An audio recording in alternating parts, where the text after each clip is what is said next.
Oi, pessoal, eu sou a Isadora. Eu sou a Mariana. E hoje nós estamos aqui com o nosso convidado, Lucas Ximenes. Oi, pessoal. Obrigado pelo convite, é um prazer estar aqui. A gente vai abordar um pouquinho sobre a era das marcas próprias, quando o influenciador vira empresário. A gente vai falar um pouquinho sobre esse papel que os influenciadores geralmente estão criando e construindo, que são entrando para o mercado financeiro em busca de usar sua imagem, exatamente. Produto. Então, é justamente isso. A gente quer trazer como os influenciadores hoje em dia se projetam para um mercado de consumo. Como eles deixam de ser aquela figura que a gente está ali acompanhando no seu dia a dia e passam a se tornar uma mercadoria, um produto. Não necessariamente só o influenciador, mas também trazer marcas, né, desenvolver marcas, que é isso que a gente consegue perceber nos dias atuais. Então, a gente trouxe hoje o Lucas para ele poder tratar um pouquinho dessa nova ideia, né, de consumo, esse novo padrão de consumo que está disseminado na sociedade. Lucas, quiser se apresentar mais, falar um pouquinho sobre você. Bom, sou Lucas Ximenes, sou contador, sócio-diretor da Forja Contabilidade. E a gente trabalha muito com essa parte, né, de gestão financeira, contabilidade, assessoria contábil, consultoria tributária. E também temos um núcleo lá no escritório, em parceria com o jurídico, que trabalha toda essa questão do registro de marcas e patentes. Então, a gente vive um pouquinho desse mundo aí que as meninas trouxeram para a discussão. E, a partir do momento que eu recebi o convite da Isadora, foi um prazer poder participar aqui desse momento e contribuir aí com vocês. Perfeito. Então, a gente vai começar a falar um pouquinho mais do tema, certo? Acho que a gente pode dar uma introduzida pegando uma figura sim. que hoje em dia é muito influente. A gente tem a Virgínia, né, que começou ali gravando vídeos para o YouTube e hoje ela não se projeta mais como uma grande influenciadora só, mas também com uma grande marca. O nome Virgínia vem sendo trazido como uma potência econômica muito forte. E a gente percebe o impacto da Virgínia, ou melhor, dos influenciadores na economia brasileira, certo? Quer complementar, Mari? Queria. Eu acho que ela usa muito a parte... Porque o conteúdo dela é muito dia a dia, é uma coisa muito ela e o público e ela. É aquela coisa que ela muito espontânea. Ela pega o telefone, grava as filhas dela, o cachorro, ela com a família na piscina, no churrasco. E eu acho que essa influência que ela tem, ela conseguiu levar para as marcas e empresas que ela abriu por fora. E eu acho que isso é o que mais está crescendo hoje em dia no mercado. É a busca pela influência dessa intimidade que o influenciador tem com o público na confiança da compra de produtos. Ou seja, ela, vamos supor, com a marca de perfume, os cosméticos, geralmente ela aborda o público não pelo produto em si, mas pelo nome que ela tem ali. Isso. E aí, se quiser falar um pouquinho, Lucas... Eu vejo isso muito como uma extensão do que já existia anteriormente, desde a época de jornais e revistas. Com a televisão foi ficando ainda mais forte, né? Porque a gente sempre viu em novelas, em filmes, aquela história do merchandising, que no meio da novela aqui, do nada aparecia uma pessoa presenteando a outra com, sei lá, um perfume da Natura. Né? E conforme a gente foi avançando aí com as redes sociais, então essa barreira de entrada está cada vez menor. Então antes a pessoa, para aparecer numa novela ou num filme, ela tinha que ser ator, tinha que ser selecionado para aquele papel, estar ali naquele papel. E no meio disso, ela ia se tornando famosa e uma coisa se misturando com a outra. Hoje é um caminho reverso, digamos assim, né? Hoje todo mundo tem um celular, todo mundo está se filmando o tempo todo. E aí vai de como a pessoa consegue se posicionar nessas redes sociais, o quanto ela consegue alcançar ali de audiência, ela vai ganhando ali um novo ativo, que hoje há quem diga que é um dos ativos mais importantes, que é a atenção do público. Então, quando você fala que a Virgínia está sempre postando o dia a dia dela, postando ali que está num churrasco, que está com os amigos e tudo mais, ela vai se identificando com um público muito grande. Porque quem também não gosta de estar com os amigos, quem não gosta de churrasco, inclusive, nesse momento agora eu gostaria muito de poder comer um churrasco. E até tem uma teoria da psicologia que o pessoal adaptou para o marketing, que é da questão dos arquétipos, né? É como se existe um imaginário geral da população. Como se sempre que tu vê alguém de terno, tu lembra de uma coisa mais séria, tu lembra de alguém mais, um governante, um advogado, uma coisa assim. É uma identificação, né? Exatamente. Quando tu vê alguém mais todo colorido, a gente vai brincar com a amiga, a gente tá parecendo um palhaço. Por quê? Lembra um arquétipo de um bobo da corte, uma coisa assim? Sim. E dentro desses arquétipos, tem um que é o arquétipo do cara comum, da pessoa comum. Que é justamente isso. Ela não é comum porque ela tá andando de avião, de tudo mais. Mas ela consegue mostrar o churrasco, que é um interesse em comum de muita gente. A praia, a diversão. Ela tem aquela ligação ali com uma mistura de sertanejo por causa do sogro dela. Sim. E meio que pop, eu acho, ele é uma mistura, né? O Zé Felipe, eu acho que Hoje em dia ele tá entrando no TikTok, Instagram, todos os ritmos e todas as plataformas. Misturando tudo. Exatamente. Então ela vai criando identificação com um público de massa.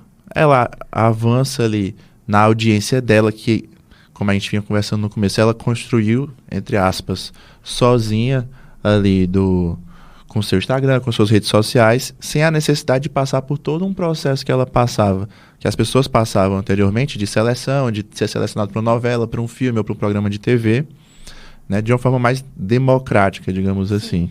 E assim como ela, vão surgindo um monte de gente e não existe uma fórmula mágica, né, mas a gente vê que quem consegue conquistar a audiência, a atenção do público, consegue se utilizar disso para fins econômicos e tudo mais. Eu acho que ela traz ali justamente essa proximidade. Ela quer conciliar não só o trabalho dela, a rotina dela com o público. Como você falou, é uma identidade. Ela traz ali uma ideia de amizade com o público muito grande. Não, e hoje em dia, até mesmo voltando um pouco aqui no programa de TV, hoje em dia ela tem um programa no SBT, acho que é dia de sábado. Então, assim, ao mesmo tempo que ela influencia a maioria dos jovens nas redes sociais, ela também passou para o público da TV.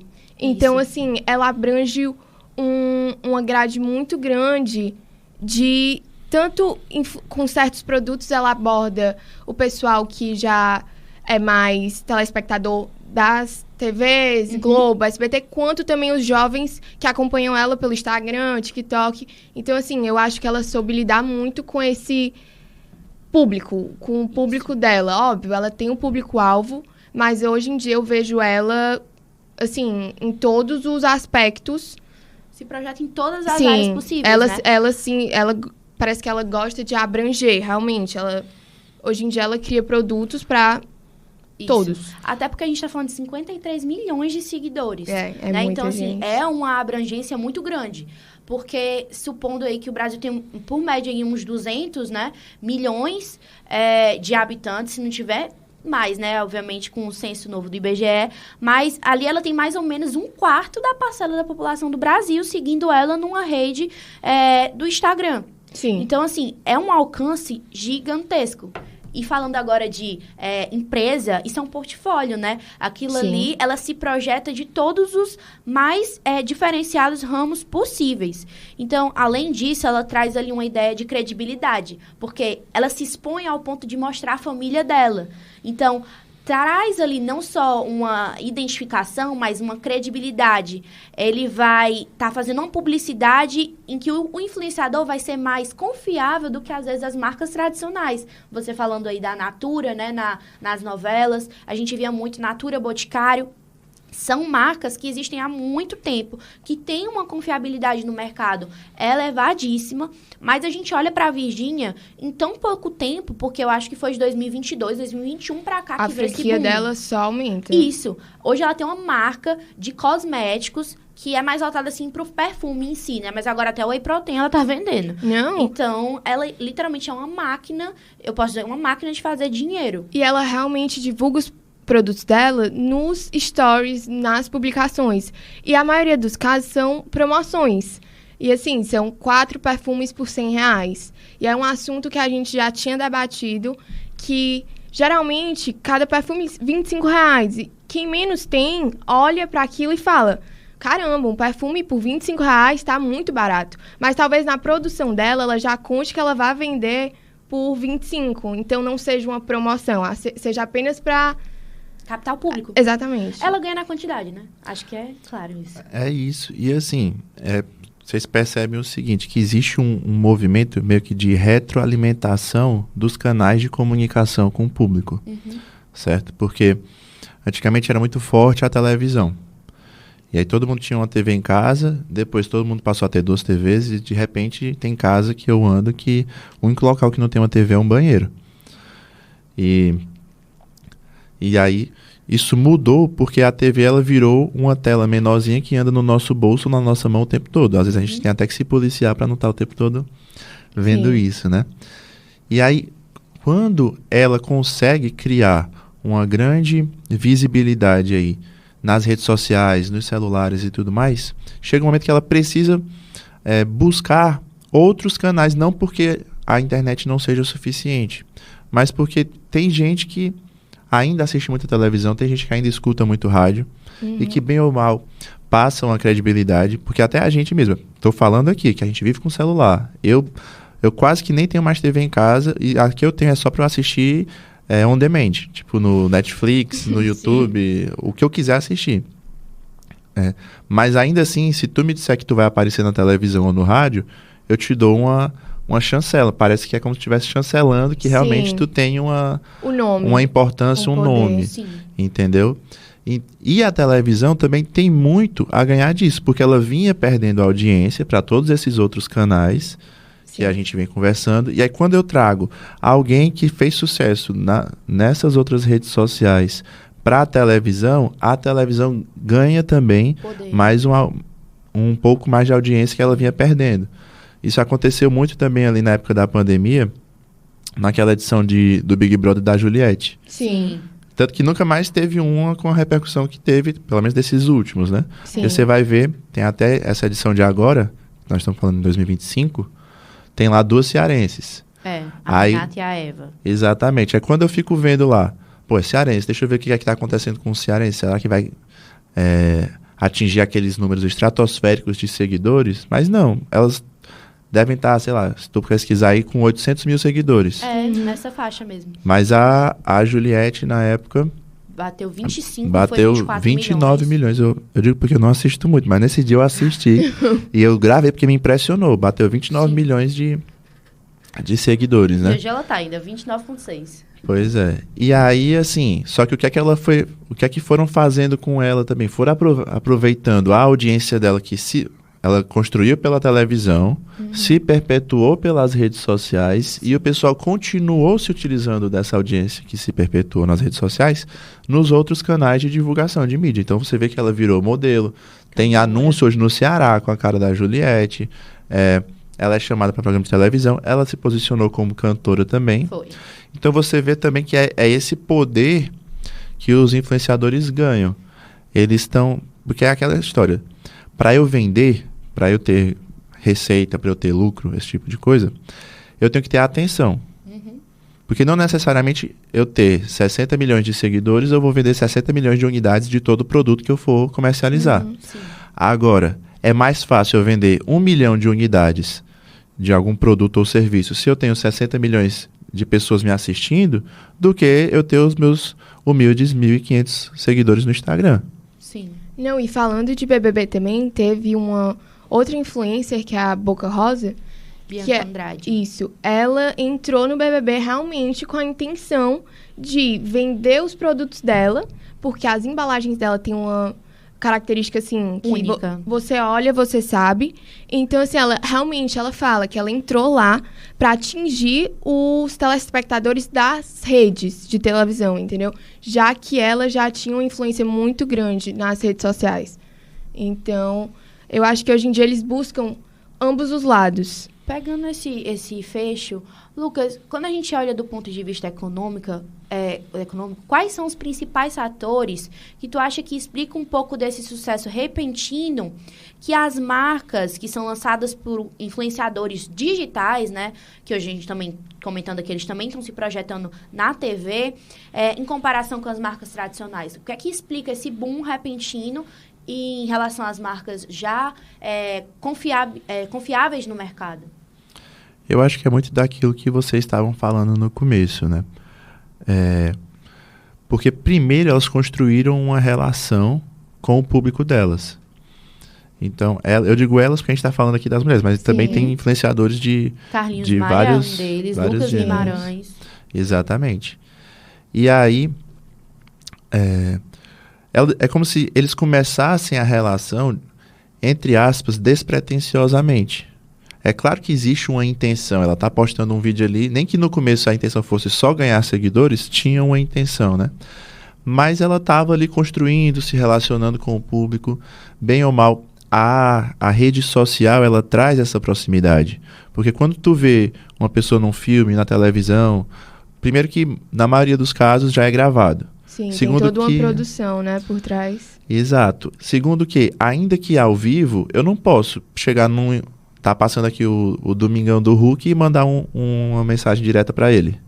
No Instagram, beleza, ela nunca vai ver, mas eu posso mandar. Uhum. Eu posso comentar numa foto que ela posta. Uhum. Então, por mais que ela nunca me responda, ou que quando ela me responda eu ainda suspeite que seja a equipe daquele influenciador, eu tenho a sensação de que eu estou interagindo com ela. Sim. Então, vai gerando essa pessoalidade. E aí, essa sensação de pessoalidade vai vai facilitando a relação comercial. Porque, por exemplo, é só vocês pensarem, vocês vão comprar um computador novo. Uhum. Aí tu diz pra tua amiga que tu quer comprar um computador novo. Aí você vai comprar um computador novo pode dizer marca aqui, né? Pode. Da Dell. Beleza, aí ela disse, não compra da Dell não, porque eu tive uma experiência muito ruim. Tu pode até gostar, tu pode ter estudado toda a configuração do computador, ter visto na internet que era bom, mas como a tua amiga disse que é ruim, tu ficou com a pulga atrás da orelha. Uhum. Da mesma forma, se tu achasse que era um computador ruim, mas a tua amiga dissesse que era bom, tu já ia considerar de uma outra forma se tu não estava avaliando errado. Sim. Né? Então, quando a gente vai criando essa sensação de pessoalidade e aquela pessoa que é na imaginação, não só porque é fictício, mas porque eu estou acreditando de alguma forma, ainda que bem pouquinho, que eu estou interagindo com ela, que eu tenho uma relação com ela, e aquela pessoa vem e me indica um produto ou um serviço, eu já tendo a olhar para aquele produto ou serviço de uma forma mais inclinada a consumir. Sim. Não, eu acho que cada vez eles tentam dar mais esse aspecto de proximidade. Eles gravam muito acordando, são coisas do dia a dia, coisas que você também faz. Então você fica, como se fosse uma amiga ali do outro lado da tela. E sabe o que é também? É porque acho que eu já ouvi muita gente repetindo isso. Gente gosta de gente. Sim. Entendeu? Por exemplo, eu sou contador, eu tenho a minha rede social, tô longe de ser a Virgínia, o Neymar, o The Rock, que essa galera tem milhões de seguidores. Mas eu tô ali, tô fazendo meu trabalho. Se eu postar alguma coisa sobre imposto de renda, eu sei que tem muita gente que vai curtir e tal. Eu sei que tem quem curta porque gosta do tema, tem quem curta porque quer me ajudar, sei lá, quer apoiar meu trabalho. E tem muita gente que olha e, beleza, passou. Agora, no dia que eu posto uma foto dos meus 2 meninos pequenos, acordando ou brincando ou pulando em cima de mim, o número de interações, ele triplica. O número de visualizações, ele triplica. Por quê? Porque dá mais essa sensação de pessoalidade do que aquela coisa meio que, tipo, quero te vender algo. Sim. Entendeu? E esses influenciadores, de alguma forma, eles conseguem passar essa pessoalidade, gerar essa atenção toda. E aí uma coisa vai levando a outra, né? Porque no meio aqui do dia a dia dela, ela vai ter que passar um perfume em algum momento. Olha, esse perfume aqui é meu, tá? Aí, então já mostra uma marca, já fica uma indicação como se fosse uma referência de uma amiga. Sim. Inclusive, tem uma outra influenciadora que essa eu virei fã porque eu acompanhei o crescimento do perfil dela, que é a Lara Santana. Não sei se vocês conhecem. Aquela que faz um personagem? Faz o Cadu do Vapo. Exatamente. Eu comecei a seguir a Lara porque tinha um anúncio de um sisteminha que eu uso para assinatura de contrato, que era o Zapsign. Aí eu já tinha contratado o sistema, mas apareceu um anúncio com ela, que ela, tipo assim, era numa sala normal, ela pegou uma cartolina azul, colocou na cabeça e ela se gravou como se ela é atriz, né, também assim, o pai dela tinha uma escola de teatro, e aí ela se gravou como se o personagem que ela representava era uma caneta, a caneta de assinatura, falando que aquilo ali era antigo e tudo mais, e aí quando ela disse que assinar contrato com a caneta era antiga, ela foi e vendeu a plataforma de assinatura de contrato, que era o ZapSign. Assinatura digital, né? Exatamente. Aí eu fui ver o perfil dela, na época tinha, sei lá, alguns milhares de seguidores, tipo, poucos mesmo, mas já era 1.000. E eu achei interessante, porque ela conseguia pegar vários elementos do cotidiano das pessoas, criar ali uma espécie de sketch de teatro e transformar isso em Reels. E até hoje, se você pegar e abrir o perfil dela, ela começa aqui a falar, sei lá, teve um que era sobre o calor da cidade dela. Aí ela fez, parecia um trailer de filme, de que a pessoa estava derretendo e morrendo e tudo mais. E aí ela tanto postava uns Reels só com um roteirozinho teatral para entreter, Sim. como tinha alguns que você jurava que era só entretenimento, aí no meio do vídeo, Tinha uma sem publicidade. você perceber, ela mete a publicidade. Sim. Eu acho que não é aquela coisa, compre essa caneta.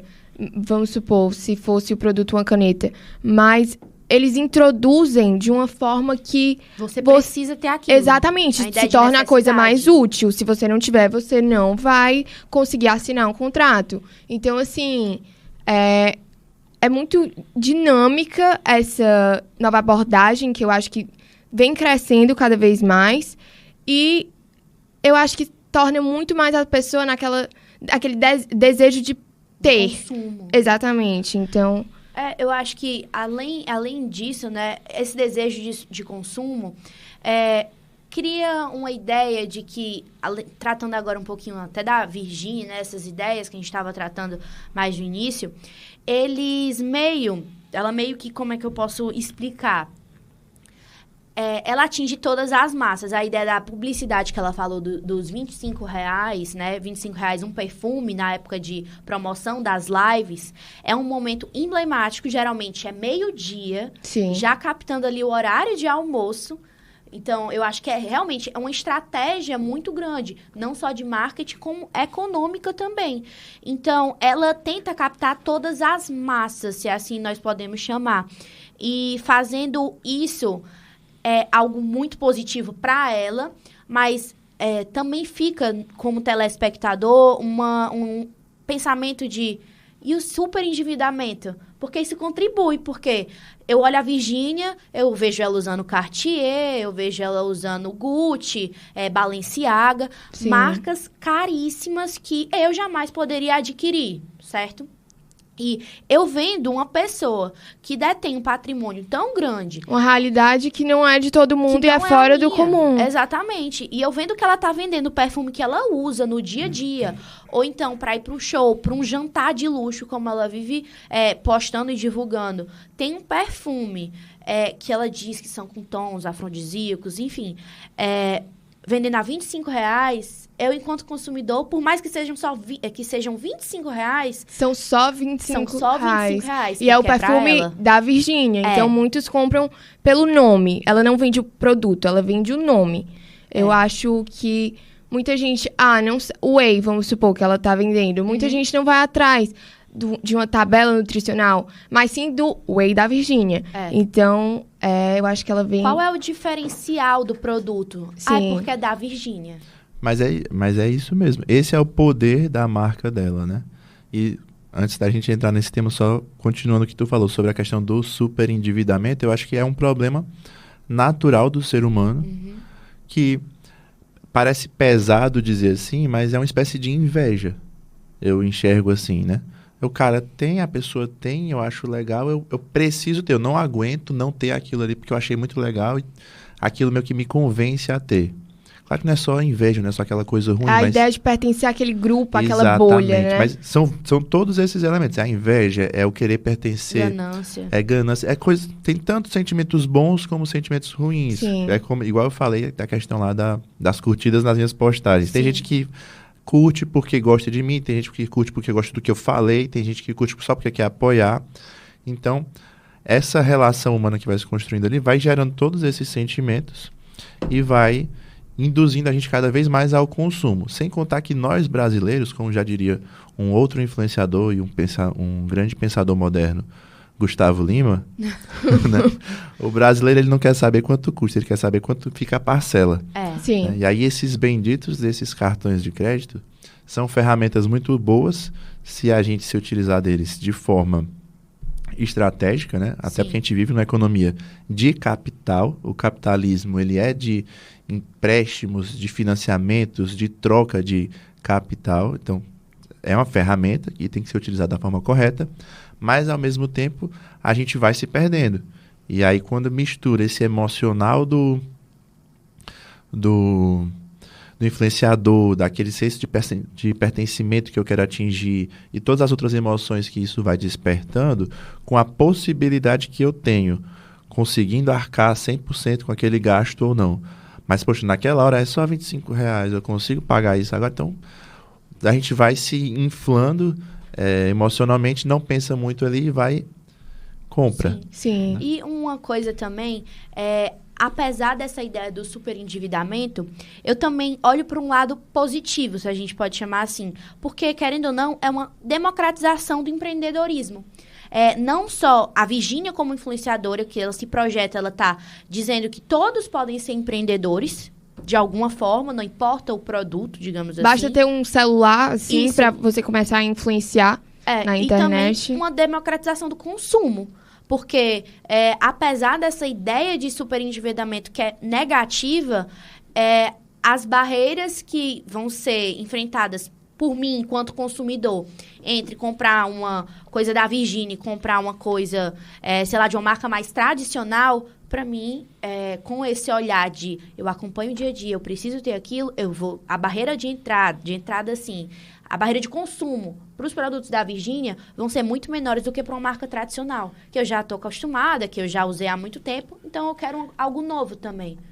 Sem contar, assim, se a gente for olhar por uma perspectiva econômica, não só os influenciadores, mas todo o mercado digital que criou os influenciadores e criou também uma série de outros tipos de prestação de serviço e de comercialização de produtos, isso contribui positivamente também para vários pontos econômicos. Então, por exemplo, como você falou, você diminuiu a barra de entrada de consumo para algumas pessoas, você diminuiu a barra de entrada para eu tentar me tornar um influenciador, certo? Então, se isso...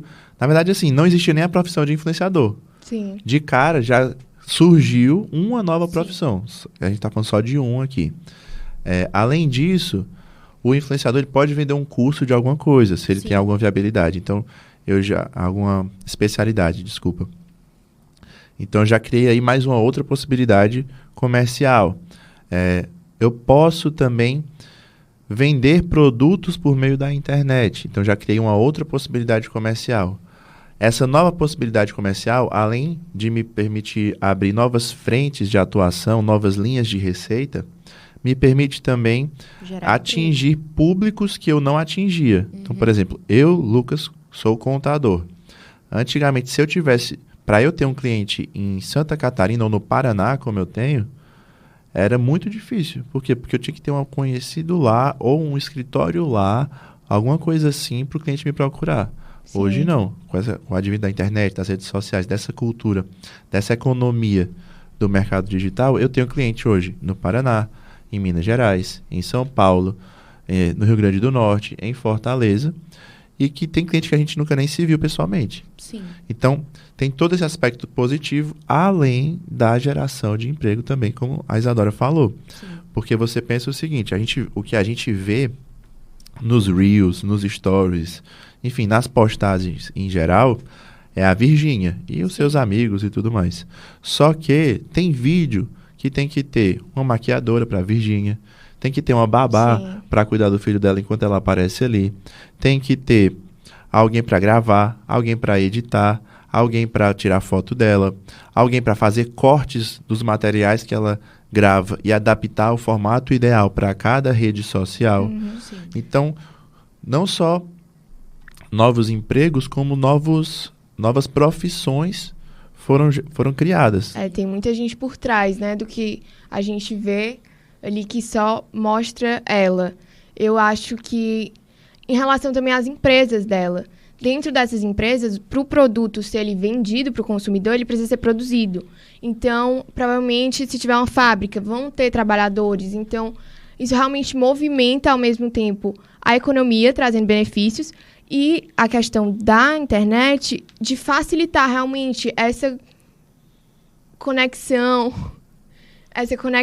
entre o consumidor, o público e o influenciador, como no seu caso, o seu cliente e você, o contador. Então, assim, ao mesmo tempo que a internet, eu acho que ela influencia tanto no quesito podendo gerar o endividamento de certas pessoas que não têm uma educação financeira básica, ela também facilita muito a comunicação e acaba realmente gerando muitos empregos, como a Isadora já falou. Uhum.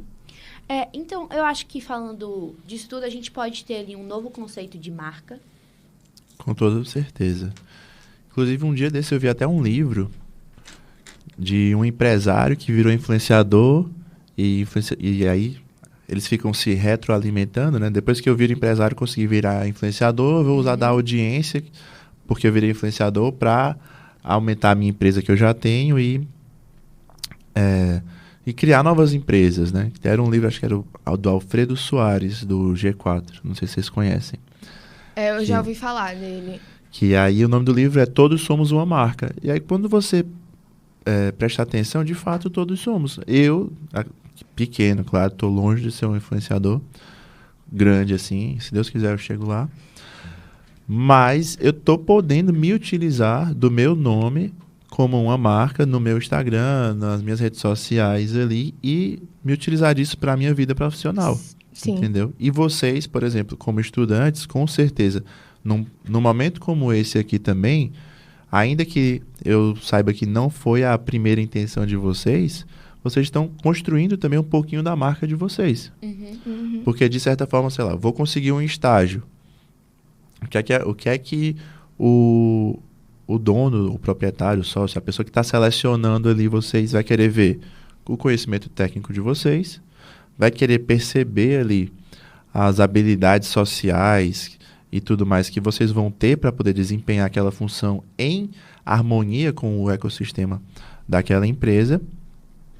E tudo que puder diferenciar vocês e referenciar vocês vai ajudar. Então, poxa, estou aqui numa entrevista de emprego, de estágio, vou mostrar toda a minha experiência profissional, vou mostrar minha experiência acadêmica e vou poder mostrar também que eu produzo tanto peças aqui da minha profissão, tenho resultados da minha profissão, como eu vou complementando com outras atividades que mostram que que eu posso ser uma personalidade forte. Sim. Então, Sim. eu não só estou estudando aqui a parte técnica, como eu estou buscando me relacionar, como eu estou buscando contribuir com a minha comunidade, contribuir com a minha universidade, com o meu movimento acadêmico, e aí não só da forma tradicional de produzir artigo, de produzir livro, que é muito importante, mas também dessa forma de me utilizar das novas mídias, das possibilidades que eu tenho de canais de relacionamento para estar agregando conhecimento na vida das pessoas. Sim. Falando agora a ideia dos mercados tradicionais, os influenciadores, querendo ou não, são uma ameaça, não? Para os mercados tradicionais. Eu acho que a gente vê que muitas lojas, muitas empresas vêm falindo Sim. por conta do mercado digital. A gente não precisa nem se ater só aos influenciadores. As próprias livrarias, hoje em dia... Exatamente. Saraiva, tem com Kindle, livros digitais, e até no sentido de, talvez o lucro da empresa, quando ela fecha a loja e fica só no digital, seja muito maior porque ela não tem o gasto com o local, com os aluguel, funcionários. Então, assim, às vezes traria mais benefícios, mas talvez a loja física atraia mais os consumidores. Isso tem alguma relação? Eu não acho que seja uma ameaça ao mercado tradicional. Eu acho que é só um movimento de reformulação, digamos assim. A economia ela sempre veio mudando. Então, um dia a gente foi os neandertais, caçadores e tudo mais.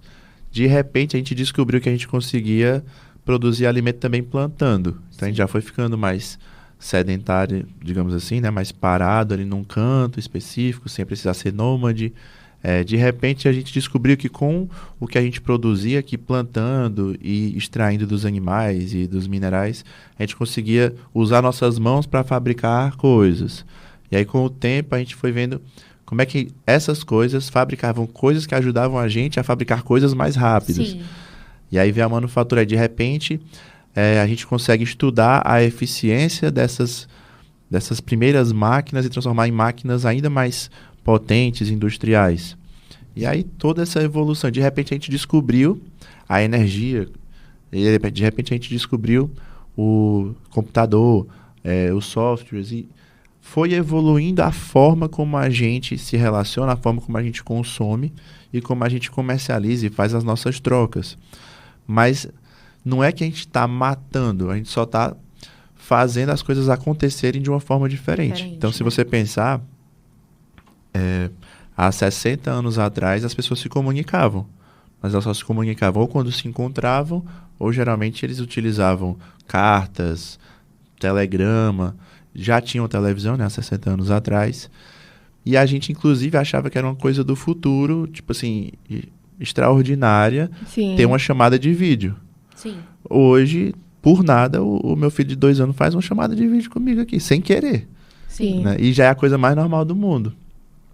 iFood, vamos supor, você ter sua comida em casa, quando Com que um clique. a gente imaginar, assim, aqueles Rappi, pedir alguma coisa de supermercado sem Sim. você precisar ir. Então, eu acho que tudo isso, envolvendo tanto a internet, né, esse meio, quanto a facilidade, eu acho que acaba deixando as pessoas muito acomodadas. Isso aí com certeza. Mas foi um movimento natural. Desde que a gente começou a ficar... Que a gente parou de caçar para começar a plantar, a gente já se acomodou mais um pouco. Sim.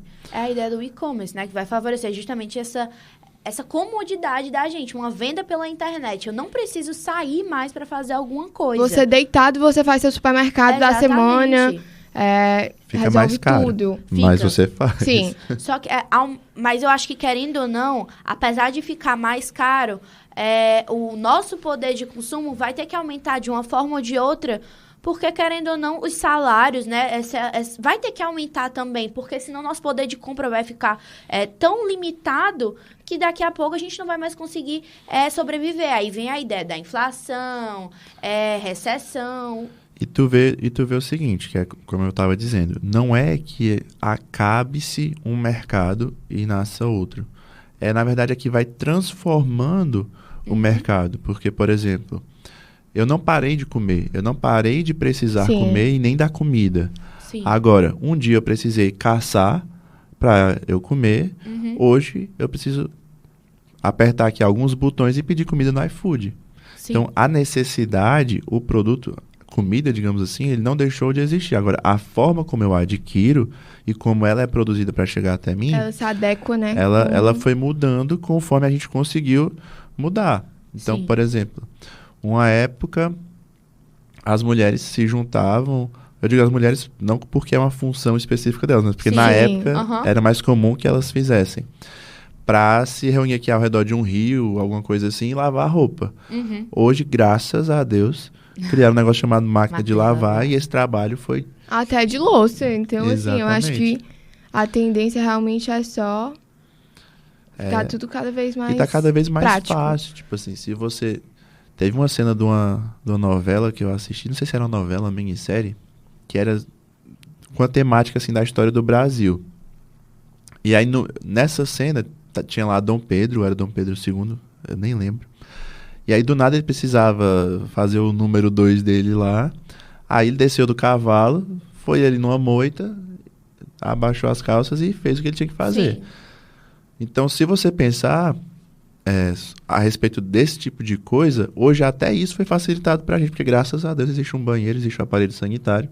Desculpa o exemplo, né? Mas é só porque para mostrar como várias coisinhas cotidianas, pequenas e naturais vão mudando, não a necessidade, mas a forma como a gente lida com isso. Sim. eu tenho uma dúvida.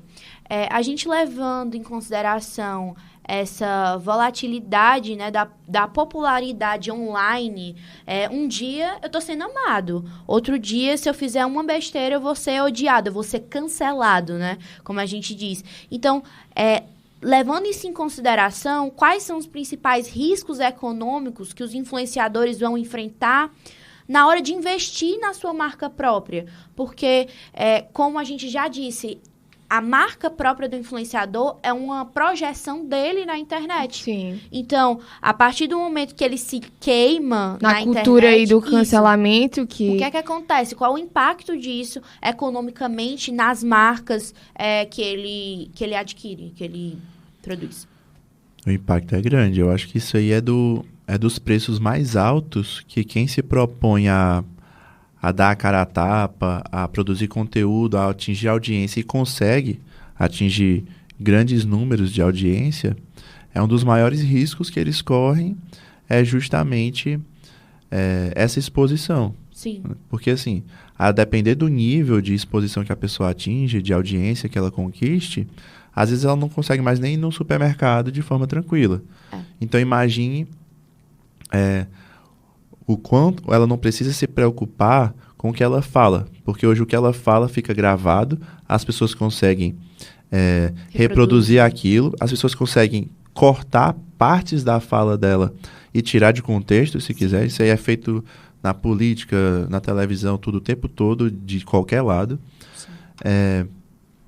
E, inclusive, tem um novo perigo, que é com essa questão da inteligência artificial. As pessoas conseguem, inclusive, colocar palavras na sua boca, literalmente. Sim, usar a sua imagem e sua voz. Disrupção de imagem e de voz, né? Um dia desses, eu estava testando aqui uma inteligência artificial. Um dia desses, sim, já faz uns 2 anos. Aquele estúdio D&D, que todo mundo pegava uma foto, subia lá, e aí a foto, ficava bem robótica, né? Mas hoje já existem outras inteligências, que inclusive eu estou testando também, que você grava um vídeo seu e a diferença entre o vídeo e você mesmo, ela é muito pequena. Eu vi até um caso que apareceu pra gente, que tem um padre que ele é muito influente na internet, que é Padre Paulo Ricardo. Sim. Sim. E aí, ele tem muitos seguidores, ele vende muitos cursos sobre a religião e tudo mais. E tinha um cara que abriu um CNPJ, se cadastrou nessas plataformas de curso online, pegou os vídeos desse padre, colocou numa inteligência artificial e começou a vender cursos como se fossem cursos desse padre, que tinha uma grande audiência. Então, assim, essa exposição, ela traz muitos riscos e é algo que a gente vai ter que ir aprendendo formas tanto de desenvolver novas tecnologias, como novas legislações, como novas ferramentas financeiras e econômicas e sociais, para poder diminuir esses riscos da exposição. Tanto os riscos dos problemas causados pelos próprios influenciadores, que estão ali, no meio de uma fala, eles podem falar uma coisa errada e destruir aquele posicionamento que eles vinham construído, como também pelo uso indevido e mal intencionado também das pessoas, que podem facilmente pegar hoje em dia uma foto, um vídeo da outra pessoa e fazer todo esse tipo de alteração que a gente vinha conversando aqui. Certo. Uma outra coisa. Essa mudança, certo, dos influenciadores até na ideia de marca, eles, como é que eu posso dizer, a área contábil, certo? Essa área da economia, ela também mudou para acompanhar essa nova geração de marcas, essa nova geração de empreendimentos? Do mesmo jeito que o mercado financeiro se adaptou a eles, os influenciadores, do mesmo jeito que os influenciadores entraram para o mercado financeiro, na verdade, o mercado financeiro se adequou aos padrões deles, Com certeza. Na verdade, assim, é sobre isso que a gente está conversando também, né? Tudo vai tendo que se adaptar, que se transformar para acompanhar as realidades que vão surgindo. Então, assim, vamos lá. Quando a gente fala da parte contábil, tributária, fiscal, quando a gente vai abrir um CNPJ, a gente tem que definir a atividade daquela empresa, dentre Sim. várias outras coisas. Aí tem um cadastrozinho, que é o CNAE, Cadastro Nacional de Atividade Econômica. Aí ele é criado pelo IBGE, uma padronização do IBGE. E desde quando eu era acadêmico, eu ficava passeando por lá para ir conhecendo e criando cada vez mais familiaridade. Então você via que antigamente tinham CNAEs que não existiam. Ou CNAEs que existiam de uma forma que hoje existem de outra forma. Tem um que é portais, provedores e canais de conteúdo na internet, que antes ele era utilizado só para site de notícia, para um blog, uma coisa assim. Hoje ele já prevê ser utilizado também por profissionais que mexem com o tráfego pago, Sim. com profissionais que são influencers, que vendem justamente esse serviço de construir um canal para comercializar isso. Da mesma forma, os livros, né, que é um caso que vocês vinham comentando aqui. O livro, ele sempre teve algumas questões fiscais que o favoreciam. Então, é constitucionalmente garantido a isenção de impostos em cima de livro. Sim. E aí, daí surgiu uma discussão. E o livro eletrônico? Ele é livro ou não é? Aí hoje já está decidido que é.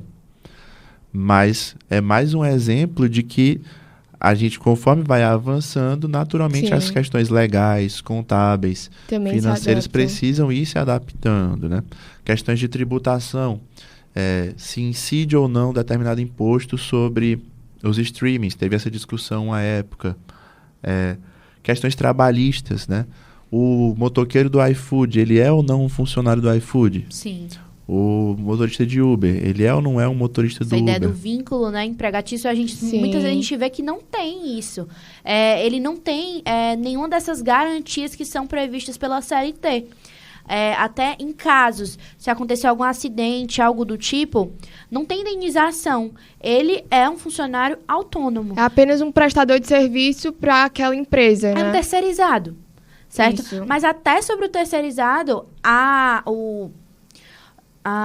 ideia, né, o trabalhista, né, o direito do trabalho, ele versa sobre isso, ele versa sobre a figura do terceirizado e, querendo ou não, tem ali um vínculo, não empregatício, mas tem um vínculo terceirizado e discorre algumas proteções acerca dessa pessoa, dessa figura. Que é a figura do profissional autônomo, né? Então, assim, mas aí cabe também à pessoa que está executando alguma nova profissão dessa, digamos assim, também estabelecer uma espécie de posicionamento estratégico, digamos assim, no sentido profissional. Poxa, eu vou ser um Uber, tá? Não é uma relação de contrato de trabalho. Então, das duas, uma. Ou eu sou um autônomo, eu estou executando aqui esse serviço como uma pessoa física, utilizando meu CPF, e aí o autônomo, na legislação, ele tem que ter um tratamento específico com relação à previdência, com relação ao imposto de renda da pessoa física, Sim. com relação ao próprio imposto sobre serviços. Ou se de repente ele quer abrir um MEI, ou se ele vai abrir uma microempresa, mas ele precisa raciocinar sobre isso, porque já não é mais uma relação de trabalho convencional como existia anteriormente. Que, sei lá, o cara comprava uma frota de carro, de veículos aqui, contratava um motorista, assinava a carteira dele e era um contrato de trabalho. Uhum. Porque, de certa forma, ao mesmo tempo que se parece muito, o Uber, na hora que ele quiser, ele pausa o aplicativo e ele não vai mais ali correr naquele dia. E se ele quiser, ele roda 24 horas e tira o dinheiro dele. É seguro? Aí são outras questões.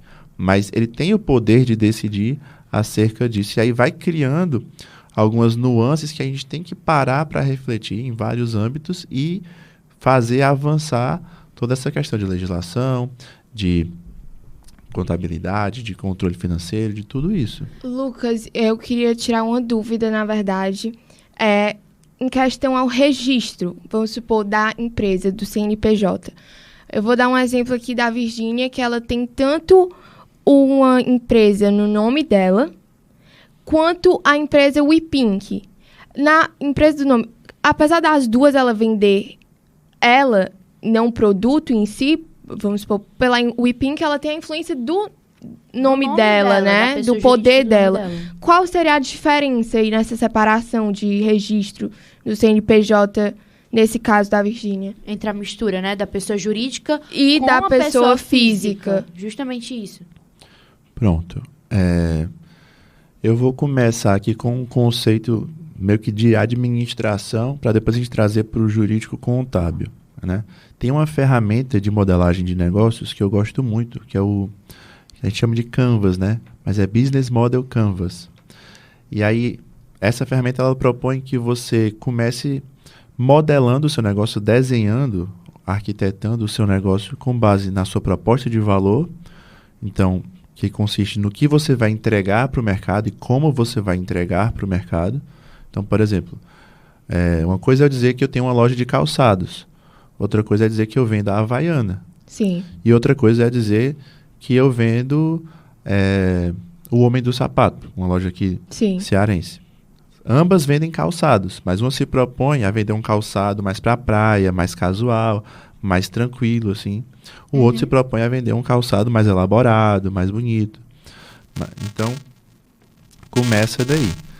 Então, trazendo isso para a tua pergunta, a Virgínia, ela percebeu que tinha uma audiência e ela percebeu que ela poderia se utilizar dessa audiência, da influência que ela exercia sobre ela, para criar vários negócios, certo? Então, você vê que ela vende, eu nem sei tudo que ela vende, porque acho que é muita coisa, mas ela vende maquiagem, muita empresa. Ela vende perfume, ela vende Whey.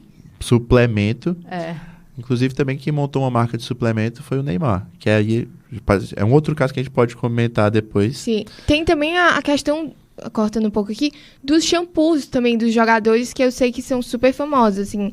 Eu acho que é shampoo do Cristiano Ronaldo, se eu não me engano. Então, assim, também já pega um pouco, abrange todos os públicos, né? Exato. E aí, assim, ela percebeu isso, ela provavelmente estudou o mercado e ela viu, não, eu quero lançar uma loja ou uma marca de perfume. E aí ela criou essa modelagem aqui para este produto, tá? Ela também viu que ela conseguiria vender whey, suplemento. E aí ela criou uma empresa para vender suplemento. E nesses casos, beleza, é mais tranquilo eu delimitar ali o que é Virgínia e o que é a empresa dela. Mas tem o caso que vocês mencionaram, que é a questão de que a Virgínia em si, ela é uma marca, ela é uma espécie de personagem. Sim. A live dela que ela trabalha ali da WePink, é o rosto dela, entendeu? Exatamente. Então a marca é como se fosse ela. Só que não é que ela seja o produto, né? Ela vende, né? Ela é uma pessoa de carne e osso, tem tudo que uma pessoa normal faz, ela também faz. Tudo bem que ela faz com mais dinheiro, numa casa mais chique e tudo mais, mas ela também. Maior, mas ela também faz, né? Agora, existe a Virgínia da rede social, aquela marca. É quase como se o que ela comercializasse fosse um aluguel do fundo de comércio dela. Sim. Tipo assim, eu consegui criar essa audiência, eu consegui criar essas pessoas esse movimento de pessoas que me seguem e que confiam no que eu vendo, no que eu lanço, no que eu indico, certo? Então, deixa eu alugar esse meu fundo de comércio para algumas outras marcas. Então, o que ela está vendendo ali, na verdade, é uma espécie de ativo intangível, que a gente chama, que seria o poder de gerar audiência dela. Só que o poder de gerar audiência é que a gente chama de marca. Então, não é que ela esteja vendendo a Virgínia pessoa. Ela está vendendo essa influência que ela conseguiu construir. Sim, e aí, por mais que isso seja intangível, existe uma separação, entendeu? Entendi. Porque, graças a Deus, ela não está vendendo a Virgínia pessoa, porque ela está vendendo ela mesma, Sim, ela entendeu? vende o que ela usa ali, né? A influência que ela tem para vender realmente o produto. Exato. Aí, claro que ela construiu, né? Ela investiu porque ela tem a influência, porque ela é a Virgínia. Sim. Mas ela, ao mesmo tempo, é a Virgínia. A gente chama ela de a Virgínia porque a gente foi conhecendo ela e tudo mais. E isso é tão interessante porque tem gente que constrói um negócio em cima da marca da pessoa e fica tão importante para a empresa ter aquela marca que até quando vai fazer, de repente, uma negociação com um fundo de investimento, o fundo obriga a pessoa contratualmente a continuar. Tipo assim, eu vou te comprar a tua empresa, mas eu preciso que tu continue na empresa por pelo menos tantos anos. Você continue sendo o rosto da marca, né? Exatamente. Eu trabalhei uma época no startup que a gente criou um software para clínicas de odontologia. E aí a gente, com várias estratégias, a gente conseguiu fechar uma parceria com um dentista muito famoso lá de São Paulo. Foi a primeira vez que eu vi, assim, em carne e osso, um milionário. Milionário, assim, grande, né? A gente foi na casa dele e tudo mais. E conversando com ele, e sobre a clínica dele, que ele faturava e fatura muito alto, fazia tratamento para muita gente famosa e tudo mais. Ele disse que até muitos fundos de investimento procuravam ele para investir na empresa dele. E ele só não vendia porque todos eles queriam colocar uma cláusula de que ele deveria continuar na empresa. Exclusividade, né? Não é nem só de exclusividade, é de tipo assim, eu vou comprar a tua empresa, mas tu não pode sair dela. Ela tem um alcance muito bom porque você é o rosto. Então, talvez se ele saísse, a empresa caísse. Então... Uma não concorrência também, né? A ideia disso também. Exatamente. São esses dois pontos, na verdade. E principalmente essa questão de que se ele sai, o faturamento da empresa também sai, porque está muito dependente. A marca, na verdade, é ele. Aí, geralmente, eles fazem esse tipo de exigência, né? E aí a gente consegue perceber como a influência realmente ela está muito forte para essa questão do marketing. Porque, de repente, se o simples fato de eu desvincular um rosto de uma empresa, eu posso... Gera uma queda, né? Diminuir drasticamente o faturamento dela. E tem também o movimento de quem percebe isso, e a empresa não tinha um rosto, e passa a ter o rosto ali do CEO dela, do fundador, ou de um novo diretor que chegou para renovar e consegue movimentar muito bem ali as redes sociais. A gente tanto vê gente querendo desassociar o rosto da empresa para que a empresa consiga ter uma vida ali mais longa, sem necessariamente depender do rosto da pessoa, como a gente vê empresa que já tem um caminho trilhado, já tem muita coisa aí construída e que aproveita dessa estratégia de colocar um rosto para atingir novos patamares. E é muito legal isso, né? Da gente perceber a exclusividade. Voltando aqui também, os jogadores, eu acredito que muitos têm um contrato com empresas Puma, Adidas, de exclusividade. Então, aquele jogador acaba virando o rosto daquela marca, um dos rostos daquela marca. E provavelmente quem é fã ou telespectador daquele jogador, daquele influencer, acaba sendo realmente influenciado a usar, a comprar. Então, isso é muito legal. A gente percebeu a influência, né? Que só o rosto, uma fala da pessoa causa em quem impacto, acompanha né? ela. Na economia, no marketing, acho que em todos os ramos, realmente. Essa nova era, que é justamente o título desse episódio, ela vai impactar não só na questão do consumo, do conteúdo em si, mas na economia. E eu acho que isso vai ser uma coisa que só tende a crescer mais. Porque quando a gente fala de evolução, não só do mercado, mas do setor econômico, a gente também tem que olhar para o social. E se a gente olha para o social, cada dia que passa, a probabilidade de daqui a 20 anos ter uma pessoa que não tenha um celular, que vai justamente trazer todo esse pertencimento a ela, de uma transformação que vem sendo, acho que de uns 60 anos para cá, uns 60, 70 anos para cá, vai ser cada vez menor. Então, é justamente isso. A chance da gente encontrar uma pessoa sem celular, sem o uso das redes sociais, daqui a uns 20 anos no máximo, acho que posso até estar chutando alto. É bem baixa, eu acho. Isso vai influenciar até no mercado econômico. Com toda certeza. É tudo isso que a gente conversou aqui hoje, né? Essa questão dos jogadores, até que eu tinha mencionado o Neymar, você vê que o cara é jogador, com todos os seus problemas, seus erros e acertos, ele construiu uma carreira ali. Não, eu usei apenas o nome, mas realmente ele tem uma influência muito grande, mas também tem... Mas o caso dele é legal pelo seguinte, com erros e acertos, ele construiu uma carreira de jogador famoso, mas você vê o seguinte, ele é muito bom mas ele nem é tão grande em termos de marca porque ele é muito bom. Ele é porque ele também foi construindo uma carreira paralela de influenciador. Lastreada, digamos assim, na carreira de futebol. Sim.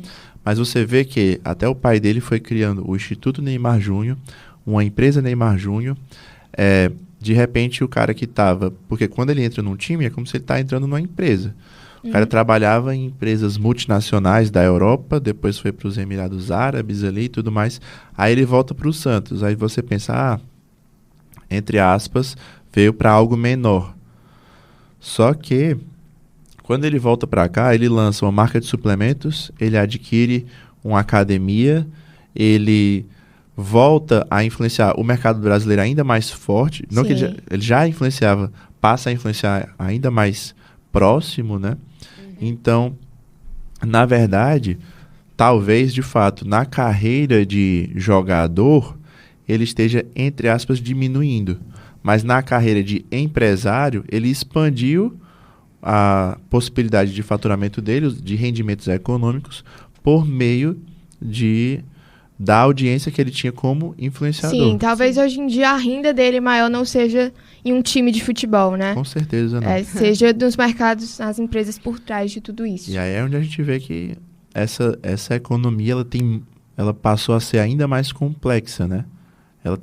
Se já tinham, sei lá, 200 fatores quando você está falando de mercado, talvez hoje a gente tenha 20 vezes mais questões que influenciam. Desde... Todo mundo tem um celular, mas qual é a qualidade do celular que eu consigo ter? Quais são as redes sociais que eu sei usar? Como eu sei me posicionar? Se eu sei falar bem em público? Se eu sei me apresentar na internet? Se eu tenho um olhar para produzir uma foto, um vídeo de uma forma que atraia mais pessoas? E se quando eu conseguir atrair as pessoas, eu consigo transformar isso num negócio? Porque tem gente também que vira influencer, consegue influenciar, mas não consegue transformar em negócio. E quando eu transformo em negócio, qual é a melhor forma de eu abrir um CNPJ, de eu abrir uma empresa? Eu preciso ter um escritório para me ajudar a administrar isso ou não? E aí desencadeia toda essa complexidade de fatores que não só aumenta em número, como aumenta na questão de qualidade e também de volatilidade. A gente, enfim, como vocês iam questionando e pontuando aqui, né? Eu abro novas frentes, eu abro novas possibilidades, mas elas também, da mesma forma como elas têm uma barreira muito baixa de entrada, elas têm uma barreira muito baixa para assumirem. Sim. Não, eu acho isso muito legal, essa nova dinâmica, né? Vamos dizer, das redes sociais, em conjunto com o mercado financeiro, cada vez mais próximos. E a facilidade do encontro tanto do consumidor com o mercado financeiro, com o influenciador. Eu acho que realmente, como a Isadora falou, a tendência é crescer, porque pelo que nós vemos, realmente a tecnologia não vai voltar, ela só vai... A tendência é só crescer, então é muito legal a gente poder analisar isso e ver com outros olhares, não como de público, mas sim como o olhar neutro, né? Analisando tanto o influenciador quanto o consumidor. Eu acho que é exatamente isso que ela falou. Não vem só o mercado, ele acompanha a sociedade. Então, se a sociedade tende a se transformar, as necessidades delas também se transformam, o mercado vai ter que, por necessidade dele mesmo, se movimentar. Então, é muito flutuante, é muito tênue a linha, né, realmente entre o influenciador, o consumidor e a economia. Realmente, a gente pode dizer que a tendência já né? E a tendência é que cada vez mais eles se unam por conta dessas facilidades que hoje em dia nós temos por conta da tecnologia, certo? Com toda certeza. E eu acho que se a gente entrar no tema de tecnologia e de mercado, aí junta o próprio mercado de influência, de questões de mídias sociais e tudo mais, com tecnologia mais abrangente, as coisas vão acelerar ainda mais. Inteligência artificial. Na própria contabilidade, por exemplo, tem atividades que a gente realizava. Eu até brinco que se eu fosse para eu ser contador em 1990, eu não seria contador. Porque o trabalho que eu faço hoje é muito facilitado por sistema, por inteligência artificial, por nota fiscal que é eletrônica, e que um dia isso era feito manual, tanto que acho que em inglês tem um dos termos para se referir ao contador, que é o bookkeeper, que ele mantém livros. Sim. Porque um dia foram literalmente livros que a gente carregava e fazia aquelas contas ali, tudo no papel, registrava, guardava. Então tinha que ter salas e salas para guardar arquivos. Hoje a gente fala de pastas de computador, de notebook, Sim. de celular. Ou não só nos celulares, mas também em nuvens, né?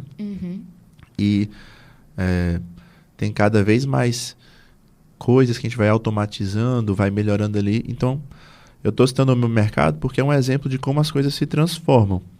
Então, um dia, algo que movimentava muito o mercado de contabilidade era a burocracia. Hoje, a burocracia com a tecnologia está ficando cada vez mais rápida, digamos assim. Ainda tem umas coisinhas que podem melhorar, mas está mais rápida. Então, o meu diferencial ele já passa a precisar mais da mesma coisa que um influencer precisa. Sim. Eu preciso ter mais humanização no meu trabalho, estar mais próximo da pessoa que consome o meu serviço, não só na hora de atrair, mas na hora de manter essa relação. Então, tudo bem, essa parte burocrática, essa parte de registros financeiros, eu consigo fazer isso tudo muito mais rápido, mais automatizado. Então, eu preciso mostrar que o valor do meu trabalho não está só nisso, porque senão as pessoas vão querer reduzir esse valor. Então, eu vou ter que acrescentar uma proximidade, um estilo de relação mais consultiva, eu buscar conhecer mais o meu cliente, os objetivos dele, para ajudar ele a alcançar os objetivos que ele almeja. E, mais uma vez, estou citando isso no meu ramo, porque é o que eu trabalho, é como eu estou no dia a dia, mas isso vai se dar em todos os ramos. Sim. Eu acho que, literalmente, ele explicou tudo que a gente poderia falar sobre o tema e vai ser uma base muito grande para a gente tratar nos outros episódios, né, dessa linha de podcast, né, desses 5 podcasts que a gente vai gravar sobre esse assunto, né, que é justamente o papel do influenciador projetado ali no ramo econômico, no consumo, no papel do consumo, exatamente, na influência que ele tem de fazer o mercado dele e quem assiste ele desejar tanto ter aquele produto, aquele perfume. Aquele bem, né? Sim. Então, Lucas, a gente queria muito agradecer a sua presença aqui. De fato, a gente precisava desse olhar mais voltado para a economia, para a contabilidade. Com certeza. Porque a gente tem muito a ideia do consumidor do conteúdo, né? E dos bens que a Virgínia, hoje em dia, ela vende, né? Virgínia, os influenciadores como um todo, né? Mas a gente focou mais nela. Então, a gente queria muito agradecer por você trazer esse novo viés, essa nova perspectiva, né, pro nosso dia a dia. De uma forma tão leve, assim, que a gente... Descontraída. Total, que a gente entendeu, assim, sem aquela teoria no papel, de uma forma bem clara e neutra, que a gente pode olhar tanto pro papel do influenciador, quanto também nas consequências do consumidor, né? Dele na economia, né? Sim, sim. Eu que agradeço, pessoal, pelo convite, pela confiança, né? Porque eu acho que quando você convida alguém para falar sobre um tema, você confia que aquela pessoa sabe sobre aquilo, que aquela pessoa tem uma certa autoridade, um conhecimento. Então é sempre muito bom, é muito prazeroso poder contribuir, Não vou mentir também que essa confiança alimenta a gente a sempre fazer mais e melhor nosso trabalho, nossa contribuição acadêmica e tudo mais. Parabenizar também vocês pelos conteúdos, por essa capacidade também de ser consumidor, ser acadêmico e serem profissionais, que eu sei que vocês já atuam também no mercado, né? E conseguir concatenar todas essas visões e trazer para um podcast, para uma discussão dessa, que acaba enriquecendo até para mim, que vou aprendendo também com vocês, quanto para quem tiver a oportunidade de ter contato com esse trabalho. Então, muito obrigado pelo convite. A gente que agradece. Estar aqui, e parabéns pelo trabalho. Obrigada. Ei, Lucas, deixa teu arroba. A gente tá falando tanto de Instagram. Deixa seu arroba pro pessoal seguir. Faz a propaganda. Né? O meu Instagram, eu tentei simplificar, é lucas.xms, uma espécie de abreviação do meu sobrenome. E o da empresa, aí para vocês verem também o poder da marca pessoal, da pessoa, né? O da empresa, ele tem menos seguidores, mas a gente usa, que é Forja Contabilidade. Ótimo. Então, vocês vão ver que o lucas.xms, ele tem mais seguidores. Por quê? Porque a gente gosta de gente, né? Mostra o dia a dia. Exatamente. Aquele calor humano, né? Mas uma Muito coisa obrigada, ajuda a outra. viu, Lucas? Muito obrigada realmente pela A sua gente presença adorou hoje. aqui o podcast. Muito obrigado, eu gostei muito também. Até o próximo episódio, pessoal.